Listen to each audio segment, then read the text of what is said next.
예, 목요일 묵상의 시간입니다. 나의 느낌과 감정이 기준이 되면 이 세상은 지옥이 된다. 나의 느낌과 감정이 기준이 되면 이 세상은 지옥이 된다. 자, 이런 제목으로 오늘 묵상도 함께 나누겠습니다.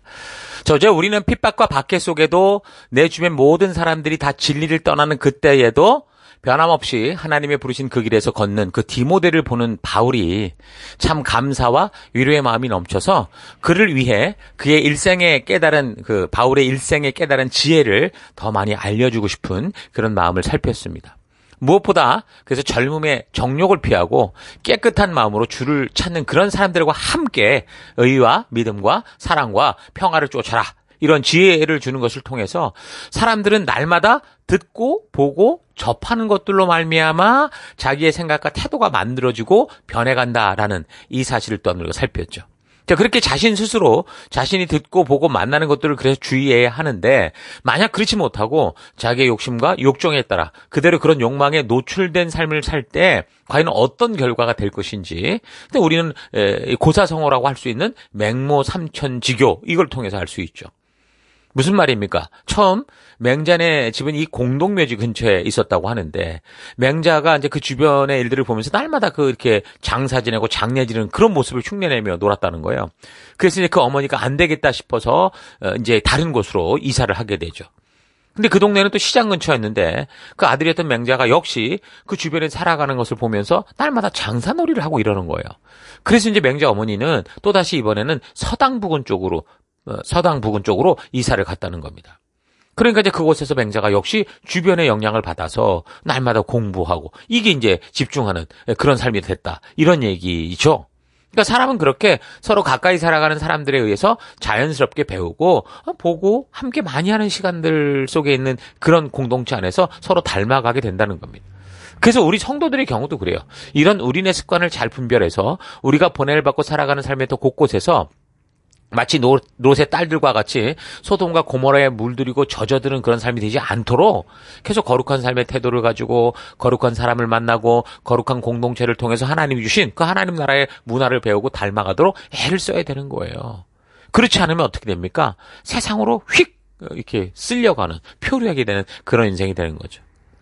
마치 아무리 거대한 항공모함이라고 해도 엔진을 힘차게 돌리고 방향키로 나아갈 방향을 바르게 잡고 이렇게 가지 않는다면 그냥 엔진이 꺼진 상태로 그렇게 둔다면 뭐라는 거예요? 그건 항해가 아니라 표류하는 거하고 똑같은 거라는 거죠. 그러니까 성도가 이 험하고 유혹 많은 세상의 바다 위에서 하나님의 말씀이 인도하는 방향을 잡고 그 말씀의 가치대로 힘차게 성도답게 살고자 하지 않으면 그런 삶의 결과가 만들어내는 게 이제 바로 3장에서 바울이 경고하는 거거든요. 3장 1절에서 7절까지 현대어 성경으로 제가 읽어드리겠습니다. 디모데요, 그대는 다음에 적는 사항을 잘 분별해 두시오. 마지막 때가 이르면 그리스도인으로서 바르게 사는 일이 매우 어려워질 것입니다. 사람들은 이기심에 빠지고 돈이면 전부라는 풍조가 범람할 것이기 때문입니다.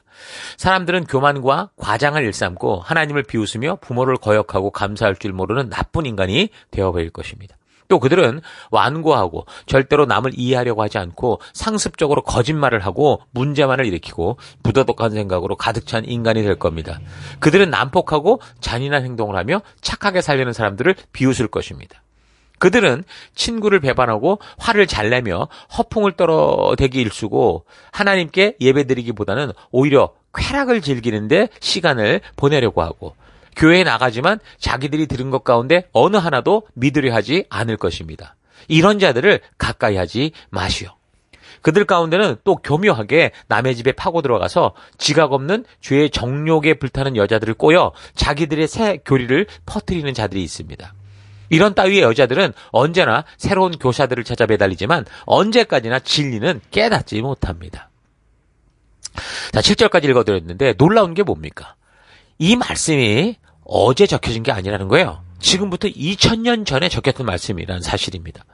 그런데 어쩌면 이렇게도 지금 이 시대를 살아가는 우리 사회 문화를 그대로 막 말하는 것 같지 않습니까?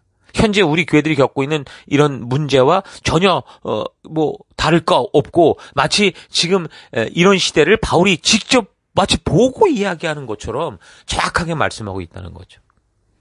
그러니까 이 시대를 비롯한 모든 세대를 혼란에 빠뜨리는 게 뭡니까?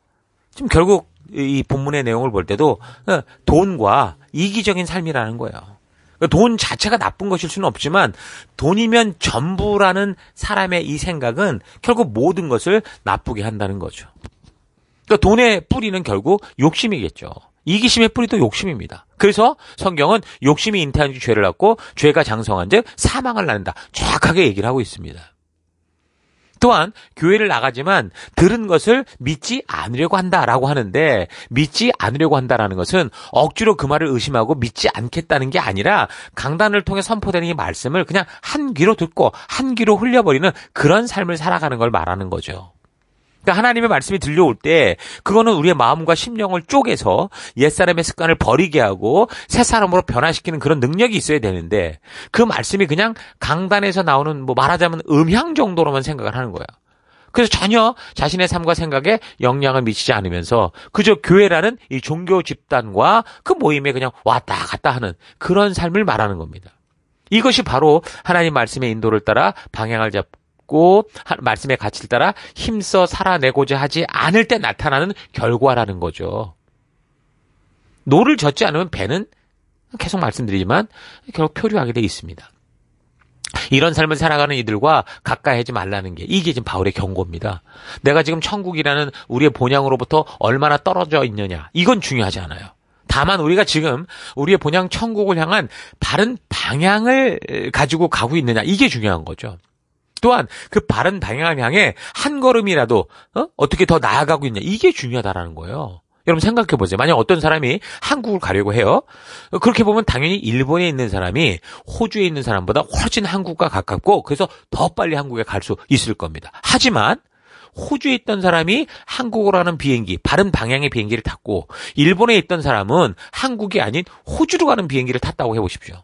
그럼 아무리 한국과 멀리 있는 호주에 있다고 해도 결국 바른 방향을 잡고 바른 곳을 향해 가기 시작한 그 호주에 있는 사람이 훨씬 빨리 한국에 제대로 도착하게 된다는 거죠. 자, 그래서 예수님께서도 말씀하시기를 누가복음 13장 30절 보라 나중된 자로서 먼저 될 자가 있고 먼저 된 자로서 나중될 자도 있느니라 이렇게 말씀하시는 거예요. 자, 그렇게 하나님의 말씀의 가치대로 살아가는 삶의 태도가 마음 중심에 생각 중심에 자리 잡지 못하면 당연히 세상의 그릇된 욕심으로 말미암은 것들에 관심이 많아지게 되고 결국 자기가 듣고 싶은 것들을 찾는 욕심에 빠지는 겁니다. 그래서 강단을 통해 들리는 말씀을 따라 변화되는 게 아니라 강단의 말씀을 자기가 원하는 대로 그렇게 자꾸 나오게 하려고 하는 거죠. 마치 라디오 주파수를 맞춰서 자기가 원하는 것을 듣듯이 정말 내가 들어야 되는 하나님의 음성에는 주파수를 맞추지 않는 거고 내가 듣기 원하는 주파수를 돌려서 자기 귀를 즐겁게 하고 자기 마음이 편한 것들을 찾게 된다는 겁니다. 바울이 지금으로부터 2000년 전에 한 이 이야기가 어쩌면 지금 우리 시대가 살아가는 이 삶의 모습과 이렇게 해서 똑같은지 정말 너무 놀랍지 않을 수가 없죠. 현재 우리 교회들이 겪고 있는 문제와 전혀 다를 바가 없고 마치 지금 이 시대를 바울이 직접 눈으로 봤던 것처럼 실제로 보고 말하는 것처럼 정확하게 말씀하고 있어요? 왜 그럴까요? 이거는요. 바울이 예언의 능력이 있어서가 아니고 이게 바로 죄의 결과들이기 때문에 그래요. 자기의 욕심대로 살아가는 삶을 살아가면 어느 세대를 막론하고 이런 결과에 도착하게 돼 있어요. 죄로 말미암는 결과는 시대와 역사에 따라 옷을 갈아입을 뿐이지 그 뿌리는 욕심과 자기 생각대로 살아가고자 하는 그 욕정에서 나오는 거기 때문에 2000년 전 사도 바울이 말한 이런 죄악의 결과들이 오늘 우리 시대에도 정확히 일치된 모습으로 그렇게 썩은 냄새를 풍기며 드러나고 있는 거죠. 그래서 바울은 이런 혼탁한 세상의 삶에서 성도로서 바르게 살아갈 수 있는 한 가지 방법을 제시하는데 그게 뭐였냐면 바로 성경을 바르게 알아라 이거였습니다. 그러니까 성경을 바르게 알라고 하는 것은 단지 성경의 정보와 지식을 많이 알라 이게 아니겠죠. 그러니까 하나님께서 지금 성경을 통해 이 역사를 통해 우리에게 말씀하시고자 했던 하나님의 마음, 하나님의 뜻, 하나님의 의도를 바르게 알아라 이 얘기를 하는 겁니다. 3장 14절 그러나 너는 배우고 확신한 일에 거하라. 너는 네가 누구에게서 배운 것을 알고 또 어려서부터 성경을 알았나니 성경은 능히 너로 하여금 그리스도 예수 안에 있는 믿음으로 말미암아 구원에 이르게 하는 지혜가 있게 하느니라. 여기서 말하는 이 본문의 성경은 신약 성경이 아니에요. 구약 성경, 그 당시는. 사실 이때 당시만 해도 구약이 정경화되진 않았지만, 보편적으로 구약 39권을 그들이 보고 있었기 때문에 그걸 말하는 겁니다. 16절. 모든 성경은 하나님의 감동으로 된 것으로, 교훈과 책망과 바르게 함과 의로 교육하게 유익하니, 이는 하나님의 사람으로 온전하게 하며, 모든 선한 일을 행할 능력을 갖추게 하려 함이라. 그러니까 우리가 이 땅을 살아가면서 많은 2단이 어쩌고 3단이 어쩌고 뭐 세상의 철학이 어쩌고 타종교가 어쩌고 뭐 이걸 막 공부하고 파악하는 거 그것도 중요할 수 있겠죠. 근데 우리는 먼저 뭘 해야 되느냐? 진리가 무엇인지를 바르고 빠르게 온전하게 알아야 되는 거예요. 여러분 원본 지폐가 정확히 어떻다라는 걸 알면 위조 지폐가 어떻게 이 수작을 부리고 탈바꿈을 해도 분명히 찾아낼 수 있다라는, 분별할 수 있는 것처럼 마찬가지예요. 성경을 읽고 묵상하고 함께 나누며 하나님의 뜻이 무엇인지 바르게 알아서 하나님의 그 의도, 원래의 의도를 바르게 알 수 있게 배우면 하나님의 진심을 알게 되니, 그럼 이 세상에서 벌어지는 모든 상황들, 모든 환경 속에서도 바른 분별력, 바른 생명의 길을 찾을 수 있죠. 그러니까 바른 분별력을 갖기 위해서 성경은 덮어놓고 그저 분별의 영을 주시옵소서 그렇게 기도할 게 아니라 먼저 말씀을 활짝 펴고요. 하나님께서 일하여 오신 그 역사를 통해, 그 한순간 한순간을 통해 하나님의 진실한 그 의도, 그 뜻을 만나는 그런 길로 가야 돼요. 성경의 역사를 통해 하나님의 그래서 의도를 바르게 알면 우리가 어떤 그럴듯한 가짜를 만난다고 해도 절대로 속지 않고 하나님의 뜻을 분별할 수 있게 될 수 있는 거죠. 그러므로 제발 하나님과 동행하는 대화가 되어야 되는 이 기도를 가지고 우리가 말씀대로 대가를 치르고 말씀의 가치대로 목숨 걸고 순종해야 되는 이 삶을 대신하려고 그렇게 기도를 남용해서는 안 돼요. 어떤 분들은 기도가 전부라고 말하지만 그렇진 않아요. 기도가 전부가 아닙니다. 말씀대로 순종하는 삶, 그 위기와 어려움을 향해 나아가는 순종이 가장 중요한 겁니다. 그래서 하나님의 말씀이 나로 회개하게 하고 나의 과거의 삶을 떠나도록 강하게 말씀하시던, 정말 우리가 그 사랑을 만났을 때, 하나님과의 그 첫사랑을 만났을 때 우리의 이 영혼이가 순수하게 깨어 있었던 그때를 기억하십시오. 그때 음성이 들려야 돼요. 하나님 신이 말씀을 읽고 들을 때 그 말씀이 나의 삶을 불편하게 하고 바른 길로 걸어오라고 외치는 그 음성. 그래서 내가 회개했었고 눈물을 흘렸고 그래서 하나님의 말씀을 듣을 때 기뻐했었던 그 길을 걸어야 우리가 바르게 살 수 있어요. 하나님의 말씀을 읽거나 들을 때 우리의 양심을 통해 그래서 외치는 이 하나님의 음성 잘 귀 기울이시고 하나님께서 우리에게 원하시는 그 의도를 바르고 온전히 알아 순종의 길로 기꺼이 나아가는 여러분과 제가 되기를 바랍니다. 그래서 오늘 하루 나는 지금 말씀을 듣고 묵상할 때마다 나에게 나의 양심을 통해 외치는 하나님의 음성을 듣고 있는지, 아니면 내가 지금 듣고 싶은 것을 들으려고 하나님의 음성을 외면하고 나의 만족과 유익을 위한 그 변명과 핑계를 대고 있는지 좀 차분히 되돌아보기를 바랍니다. 하나님은 하나님 말씀으로 우리 양심 구석구석 마음 하나하나를 세밀하게 만들어 가셔요. 그래서 하나님의 진실한 의도를 알게 하셔서 하나님의 진심을 우리 마음 가운데 새겨 넣으려고 하시죠. 그게 바로 새 언약의 약속이었어요. 예레미야 31장 33절. 그러나 그날 후에 내가 이스라엘 집과 맺을 언약은 이러하니 곧 내가 나의 법을 그들의 속에 두며 그들의 마음에 기록하여 나는 그들의 하나님이 되고 그들은 내 백성이 될 것이다. 여호와의 말씀이니라. 아멘. 그러니까 이러한 언약의 실현은 그저 간절히 기도하고 지극정성을 바친다고 해서 하나님께서 우리의 의지와 상관없이 우리의 마음에 강제로 기록하겠다라는 게 아니에요. 하나님은 인격적으로 행하시는 분이시잖아요. 그래서 우리에게 말씀으로 자세하게 설명하고 이해시키시고, 그래서 하나님의 진실한 의도를 알게 하심으로 사람이 서로 진심이 통할 때 모든 것을 다 믿고 행할 수 있는 것처럼 하나님도 우리와 그렇게 일하시는 분이에요. 그래서 우리 또한 하나님께서 새 언약을 통해 이루고자 하는 하나님의 뜻을 각자 살아있는 양심을 통해 듣게 될 때 스스로 의지를 가지고 믿음으로 나아가 그 하나님의 진실한 의도가 담긴 하나님의 말씀을 바르고 온전하게 살펴나가고 그 말씀이 인도하는 길로 나아가야 되는 겁니다. 그렇게 하고자 할 때 진리의 성령 하나님께서 하나님의 진심을 알게 하셔서 우리가 거듭난 그런 인생이 되게 하시는 거예요. 그래서 하나님의 의도를 알고 마음이 통하는 그런 성도로 만드시는 거죠. 하나님께서 양심을 통해 말씀하시는 음성을 외면하고 자기 욕심에 빠지면 삶의 모든 것이 서서히 부패하고 맙니다. 모든 선한 것들이 전부 악하고 더러운 것들이 되고 마는 거죠.